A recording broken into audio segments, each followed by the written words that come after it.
Fire and emergency का बहुत बड़ा रिक्रूटमेंट स्कैम हुआ 2020 में। और उसके बाद हम एलजी मनोज सिन्हा साहब को मिलने के लिए गए और एलजी साहब ने कहा कि आप लोगों के साथ जस्टिस होगा, आप लोगों के साथ इंसाफ होगा।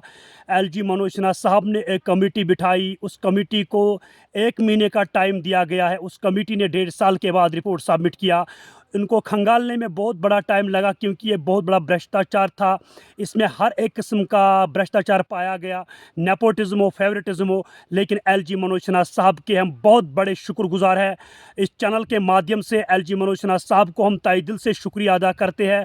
आज एलजी मनोज सिन्हा साहब ने जम्मू कश्मीर यूथ का दिल जीता है, जम्मू कश्मीर के लोगों का दिल जीता है। ये हमारे नोटिस में नहीं था कि 103 एस्पिरेंट्स के ऊपर एफआईआर भी लगेगा और वो टर्मिनेट भी होंगे। ये हमारे नोटिस में नहीं था। हमारे नोटिस में था पेपर स्कैम, विटनेस, जो फैमिली स्कैम हुआ, जो ट्रांजैक्शंस हुए, वो अभी तक सामने नहीं आए। हम उसी के इंतज़ार में हैं। लेकिन लेफ्टिनेंट गवर्नर साहब ने आज वो काम करके दिखाया, आज तक किसी एलजी या किसी चीफ मिनिस्टर ने नहीं दिखाया।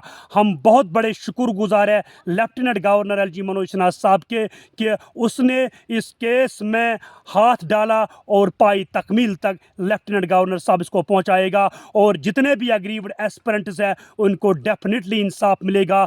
जो कल एक न्यूज़ आई है, पूरे सोशल मीडिया पे छाई हुई है, सर्कुलेट हुई है, उसमें यही दर्शाता है कि 103 एस्पिरेंट जो जॉब कर रहे हैं, पिछले 5 सालों से नौकरियां ले रही, तनख्वाह ले रही है, उनको टर्मिनेट किया फ्रॉम सर्विस से।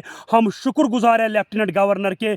एलजी मनोज सिन्हा साहब, इस लड़ाई को पाई तकमील तक पहुंचाइए। हम आपके शुक्रगुजार हैं। जल्द अज जल्द हमें पूरा यकीन और पूरा विश्वास है एलजी सरकार पे, और खासकर एडवोकेट एबिनी शर्मा, उसका बहुत बड़ा रोल रहा इस स्कैम के अंदर। अगर जम्मू कश्मीर भाजपा की बात की जाए, सुनील शर्मा ने भी कहा इन बच्चों के साथ इंसाफ होना चाहिए। रविंदर रैना ने कहा कि ये इन बच्चों के इंसाफ होना चाहिए। जो लेफ्टिनेंट गवर्नर लद्दाख यूटी का ये कविंदर गुप्ता साहब, जब ये लिस्ट में मंजर आम पर आया, उस वक्त खुद कविंदर गुप्ता साहब ने, जो फॉर्मर डिप्टी सीएम रहे, उसने कहा इन बच्चों के साथ इंसाफ होना चाहिए। इन बच्चों के साथ ना इंसाफी हुई है। हम तमाम लोगों के शुक्रगुजार हैं जिन्होंने fire and emergency agreed aspirant की आवाज़ बुलंद की। स्पेशली हम शुक्रगुजार हैं लेफ्टिनेंट गवर्नर मनोज सिन्हा साहब के।